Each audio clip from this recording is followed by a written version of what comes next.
Hello and welcome back to the Rising Lotus Kitchen.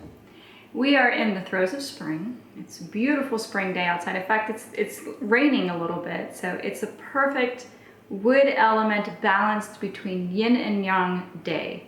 The trees are completely in bloom, full of leaves. Those that bear fruit or flower are actually bearing fruit and producing flowers.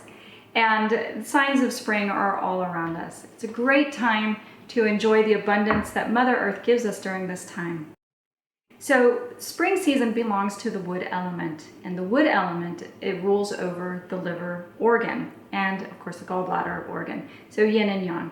The liver organ is the yin organ and the gallbladder is the yang organ of the wood element. Now the liver organ itself, in physiological terms, what it does is it filters the blood and infuses the blood with nutrients. And so it's called in TCM terms, it's called the master filter, and it's also called the general. Because it's such a large organ and occupies a big space in our body, and its purpose is to filter the blood and to purify it, then what it does is actually creates a lot of heat in the body. So typical liver imbalances include too much heat and or not enough water in the liver. So deficiency of liver yin. So today what we're going to do is talk about a very simple recipe that you can make during the springtime that's very beneficial for the liver. And because of that, because of its greens, as you can see, we're going to be making a salad real soon, the chlorophyll and the nutrients that come from the dark leafy greens that Mother Nature provides for us are very deep, nourishing nutrients that help us stay strong at a deep constitutional level all the way down to our Jing.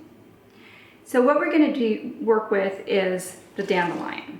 Nature's wonderful weed that a lot of people have already heard of. Many of you are already consuming dandelion, whether it's in a tea or in a salad, or maybe you're new to dandelions, and so this episode is going to be for you. However, you'll see dandelions out in the yard and on the streets around town, and it grows, close to the ground. You see leaves like this. Sometimes they're up, and if it's really young, the leaves might be a little bit further down like that.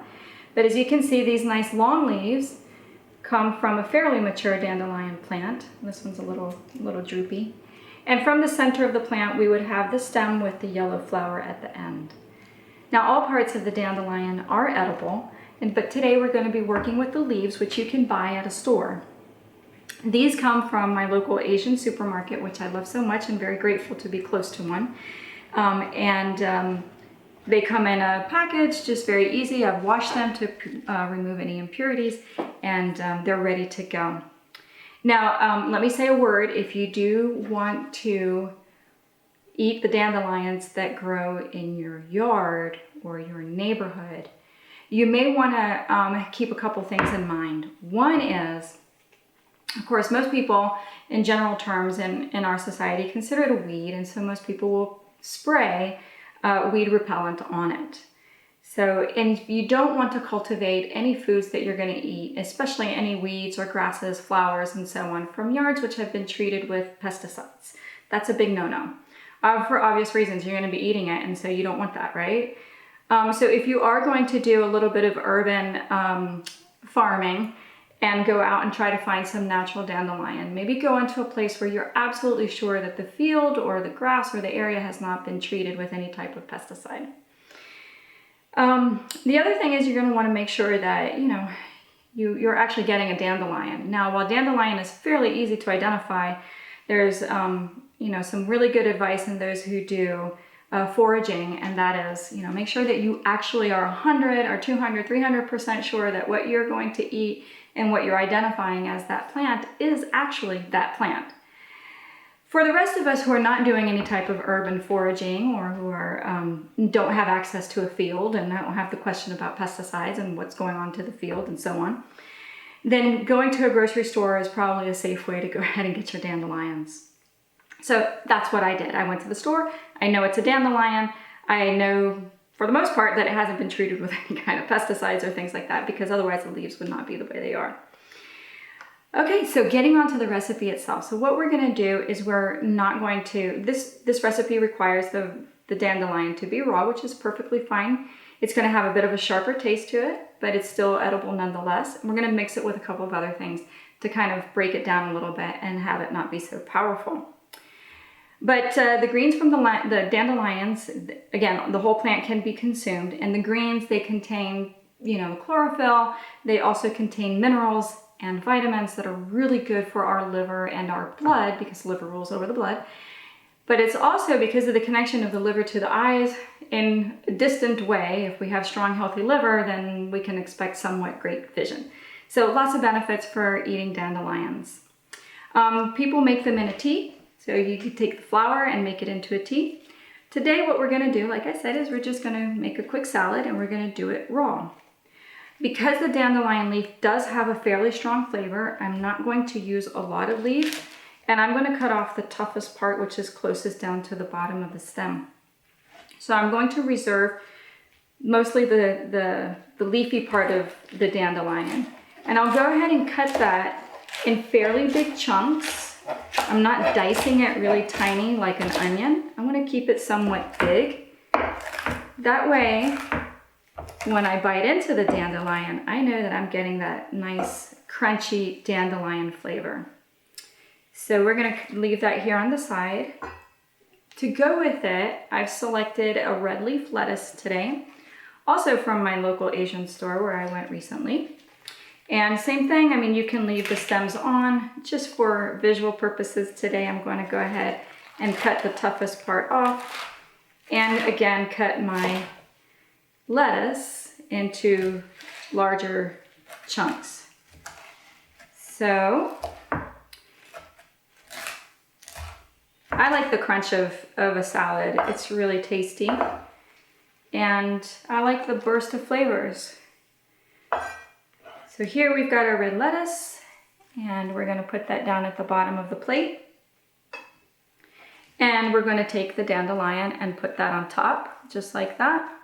So, if you want to be adventurous, you can do like a 50-50 blend, or you can do a little bit more lettuce, a little less dandelion, but whatever you put on there is fine. And then we have a bit of mango, and this mango is not 100% ripe, but it's getting close. What it will do is add a little bit of tart and sweet. And of course you get the nutrients from the mango, so that's always good. But tart and sweet to my salad, and give me a little bit of extra chunk. So I'm just gonna go ahead and cut that and put that here on the salad. Let's bring that over here so I have a better working area, and make sure that it's actually in the camera frame.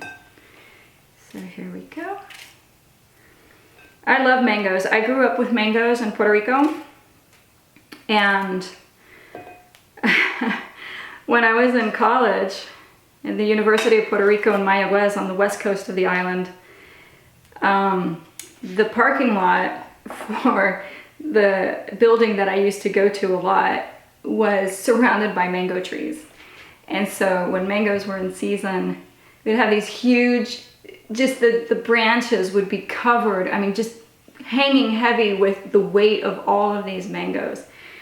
But unfortunately, not all the mangoes were picked or, harvested by anybody. And so sometimes they would ripen on the tree and then just plop down on top of the cars or into the parking lot itself. And that created pretty much of a big mess, a fermented stench in the parking lot, and sometimes unwanted dents in the roofs and the hoods of cars for students. But I was always happy to have the mangoes in such abundance because I just love mangoes. And so instead of ever having to go to a store to buy a mango, I would always just go to that parking lot and pick my mangoes, sometimes just off the ground because they had just fallen, or actually right up into the tree. Either way.